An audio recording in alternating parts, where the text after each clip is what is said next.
আসসালামু আলাইকুম বন্ধুরা, আজকে একটা প্রশ্নের উত্তর দিব। সেটা হচ্ছে, অনেকে আপনার খ্রিস্টান দেশে বসবাস করে, যেরকম আমেরিকা, ইউরোপের অনেক দেশে বসবাস করে। সেখানে অধিকাংশ হচ্ছে আপনার ইহুদি খ্রিস্টান নারী সেখানে থাকে, ঠিক আছে। মুসলিম নারী পাওয়া যায় না, পাওয়া গেলেও খুব কম। তো ওরা সেখানে স্থায়ীভাবে বসবাস করে, তাদের জীবনে একটা জীবন সঙ্গী দরকার। কারণ তাদের যে যৌন ক্ষুধা আছে সেটা মিটাইতে হবে। এখন তারা যদি সেটা হারাম পথে মিটায় তাহলে গুনাহ হবে। তো এই অবস্থায় তারা কি করবে? ওই মেয়েদেরকে বিয়ে করতে পারবে? ইহুদি খ্রিস্টান মেয়েদেরকে বিয়ে করতে পারবে কি পারবে না, এই নিয়ে আমাকে অনেকে প্রশ্ন করছেন, জানতে চাচ্ছেন। তো তার উত্তর বলছে যে কোরআন হাদিসের দৃষ্টিতে দিবেন। ঠিক আছে বন্ধুরা। তো দেখুন, আপনাদেরকে বলবো, আল্লাহ তাবারক তাআলা কোরআনের মধ্যে আপনাদেরকে এই অনুমতি দিয়েছেন, ঠিক আছে। আপনারা ইহুদি খ্রিস্টান মেয়েদেরকে বিয়ে করতে পারবেন, এই অনুমতি আল্লাহ দিয়েছেন, কিন্তু শর্ত সাপেক্ষ দিয়েছেন। শর্ত দিয়েছেন, যেরকম আল্লাহ বলছে, আলিয়ামা উহিল্লা লাকুমুত তাইয়্যিবাত ওয়া তা'আমুল লাযিনা উতুল কিতাব হিল্লুল লাকুম ওয়া তা'আমুকুম হিল্লুল লাহুম ওয়াল মুহসানাতু মিনাল মুমিনাত ওয়াল মুহসানাতু মিনাল লাযিনা উতুল কিতাব মিন ক্বাবলিকুম। আল্লাহ তাআলা বলছেন যে আমি আজকে তোমাদের জন্য পবিত্র খাবারকে, পবিত্র জিনিসকে তোমাদের জন্য হালাল করে দিলাম, এবং আহলে কিতাবদের খাবার তোমাদের জন্য আমি হালাল করে দিয়েছি। এত আহলে কিতাব যারা ইহুদি খ্রিস্টানদের খাবার মুসলমানরা খেতে পারবে, ঠিক আছে। এবং আল্লাহ তাআলা এই কথা বলছেন যে তোমাদের জন্য মুমিন নারীদেরকে আমি হালাল করে দিয়েছি। তেমনই ভাবে মুমিন নারী যারা পাক দামন, মানে জিনা থেকে পবিত্র, তেমনি ভাবে মিনাল্লাযিনা উতুল কিতাব ওয়াল মুহসানাতু মিনাল্লাযিনা উতুল কিতাব, এবং আহলে কিতাবদের যে সমস্ত পাক দামন নারী আছে, অর্থাৎ জিনা থেকে পবিত্র, যারা জিনা ব্যভিচার থেকে পবিত্র থাকে, তাদেরকেও তোমাদের জন্য আমি হালাল করে দিয়েছি। সূরা মায়েদা 5 নম্বর আয়াতে আল্লাহ সে কথা বলছেন, ঠিক আছে বন্ধুরা। তো এখানে আল্লাহ তাআলা কিন্তু হালাল করছেন আমাদের জন্য ইহুদি খ্রিস্টান নারীদেরকে বিয়ে করা। কিন্তু বর্তমানে যে ইহুদি খ্রিস্টান নারী আছে, তাদের অধিকাংশ তারা তাদের আমল আকিদা হচ্ছে, তারা কি বলে? ঈসা আলাইহিস সালামকে আল্লাহ বলে, ঠিক আছে। এত তারা মুশরিক, আল্লাহর সঙ্গে শরীক করছে। তাহলে মুশরিকের তো বিয়ে করা জায়েজ হবে না, কিন্তু আল্লাহ তারপর এখানে অনুমতি দিয়েছেন তাদেরকে বিয়ে করার। এখন কি করা যাবে? তাদেরকে বিয়ে করা যাবে কি যাবে না? এবার বন্ধুরা, আমি আপনাদেরকে এই কথা বলবো যে যদি আল্লাহ তাআলা আপনাদেরকে অনুমতি দিয়েছেন শর্ত সাপেক্ষে যে তারা পাক দামন হবে, এবার আপনি কি করে যাচাই বাছাই করবেন যে সে পাক দামন আছে কি নাই, অর্থাৎ সে ব্যভিচার থেকে মুক্ত আছে কি নাই, কি করে জানবেন?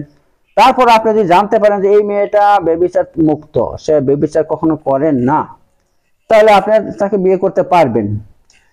কিন্তু আমি তারপর আপনাদেরকে এই কথাই বলবো যে আপনারা এই সমস্ত ইহুদি খ্রিস্টান নারীদেরকে বিয়ে না করে কোনো একটা মুসলিম ধার্মিক এবং পর্দাশীল নারীকে বিয়ে করুন, ঠিক আছে। কারণ হচ্ছে এই সমস্ত বর্তমানে ইহুদি খ্রিস্টান নারীরা অশ্লীলতায় নিমগ্ন হয়ে গেছে, অশ্লীলতার জোয়ারে ভেসে বেড়াচ্ছে, ঠিক আছে। এতে তারা আপনাকে ভালোবাসবে, আপনি তাদের কাছে সুখ পাওয়ার জন্য বিয়ে করবেন, পক্ষান্তরে এমন হবে না তো যে সুখ তালাশ করতে গিয়ে দুঃখের সাগরে ভেসে যাবেন। আপনাকে অনেক কষ্ট জীবনে পোহাইতে হবে, দুঃখ কষ্ট পোহাইতে হবে। এটা কিন্তু আপনি দেখে নেবেন, চিন্তা ভাবনা করে নেবেন, কারণ ওদের চরিত্র কিন্তু ঠিক নয়। ঠিক কারণ তারা একই সঙ্গে এক পুরুষকে ভালোবাসে, আবার অন্য পুরুষের সঙ্গে সম্পর্ক রাখে। একজনের কাছে থাকে, বিয়ে করে 1 মাস 2 মাস থেকে তারপর তাকে না বলে অন্য কারোর কাছে চলে যায়, অন্যের সঙ্গে সম্পর্ক তৈরি করে, এবং সেখানে এইভাবে তারা তাদের চরিত্র নিয়ে অনেক রকমের ত্রুটি দেখা দেয়। তো বন্ধুরা, এই জন্য এমন তো হবে না যে বিয়ে আপনি করবেন, সন্তান আবার অন্য কারো হয়ে না যায়, হওয়ার কিন্তু চান্স বেশি আছে।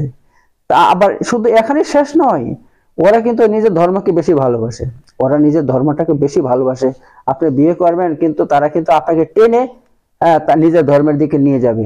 আর আপনার এমন একটা পর্যায়ে এমন একটা জিনিস তৈরি হবে, তার আপনাকে এমন ভালোবাসা দিবে, আপনি এমন সুখ দিবে যে আপনি তাকে পাওয়ার জন্য দেখা যাবে যে ওর ধর্মটাই আপনি গ্রহণ করে নেবেন, ঠিক আছে। আবার অনেক সময় কি হয়, আপনার যে সন্তান তৈরি হবে, সেই সন্তানদেরকে তারা তাদের ধর্মের দিকে আকৃষ্ট করবে, তারা আর আপনার ধর্মে থাকবে না, ওর ধর্মে চলে যাবে ছেলে সন্তানগুলো, ঠিক আছে। এভাবে কি হবে, আপনার সবকিছু বরবাদ হবে, আখিরাত বরবাদ হয়ে যাবে। দুনিয়া সুখ হয়তো দুদিন পাবেন, কিন্তু আখিরাত সুখ আপনি পাবেন না, আখিরাত বরবাদ হয়ে যাবে। আর দুনিয়ার জীবন কি, দুদিনকার জীবন। অমাল হায়াতুদ দুনিয়া ইল্লা মাতাউল গুরুর, আল্লাহ বলছেন দুনিয়ার জীবন হচ্ছে ধোঁকার জীবন। কারণ ধোঁকা, আপনি যা দেখছেন সব ধোঁকা। চোখটা একবার বন্ধ করুন, দেখবেন কেউ আপনার আপন নয়, কেউ আপনার আপন নয়, সব পর আর পর। এত আপনি কার জন্য, কার জন্য, কার আশায় আপনি আপনার দিন ধর্ম ছেড়ে আপনার দুনিয়া গ্রহণ করতে যাচ্ছেন? কখনো না। তাই আমি আপনাদেরকে এই কথাই বলবো, দেখুন বন্ধুরা, আপনারা কখনো এরকম ফিতনাতে পা দিবেন না, এমন ফিতনায় পা দিবেন না। বরং আপনারা কি করবেন, সর্ব অবস্থায় নিজের ধর্মকে আঁকড়ে ধরে থাকুন, এবং নিজের ধর্মের যারা সতী মেয়ে আছে এবং পর্দাশীল মেয়ে আছে, ধার্মিক মেয়ে আছে, তাদেরকে বিয়ে করুন, ঠিক আছে বন্ধুরা। তাহলে আপনার দুনিয়াও ঠিক থাকবে, আখিরাতও ঠিক থাকবে। হ্যাঁ, আর সুখ শান্তির মালিক আল্লাহ, আল্লাহর কাছে চাইলে আল্লাহ সবকিছু আপনাকে দিয়ে দিবে, ঠিক আছে বন্ধুরা। তো আজকে আমি এখানে শেষ করছি, সবাই ভালো থাকবেন। আর বন্ধুরা একটা কথা বলে দিচ্ছি, আপনি আমার সমস্ত ভিডিওগুলো শেয়ার করবেন, বেশি বেশি করে, বেশি বেশি শেয়ার করবেন। শেয়ার কথা বলছি না, আপনি বেশি বেশি করে লাইক করবেন, ঠিক আছে, লাইক করবেন।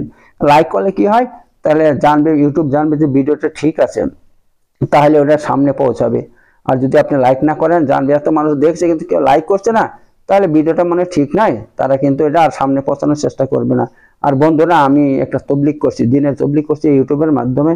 এত আপনাদের উচিত আমাকে সাহায্য করা, আমার ভিডিও যাতে সামনে পৌঁছায়, তাতে আপনার দুনিয়াতে এবং আখিরাতে আল্লাহ আপনাকে নেকি দান করবেন।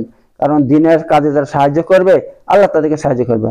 আল্লাহ তো কোরআনের মধ্যে বলছে, আল্লাহ বলছেন যে তোমরা নেকির কাজে মানুষ সাহায্য করো, পাপ কাজে সাহায্য কাউকে করবে না। তো এই নেকির কাজে সাহায্য করুন, আল্লাহ আপনাকে সাহায্য করবে, ঠিক আছে বন্ধুরা। তো সবাই ভালো থাকবেন। আসসালামু আলাইকুম ওয়া রাহমাতুল্লাহি ওয়া বারাকাতুহু।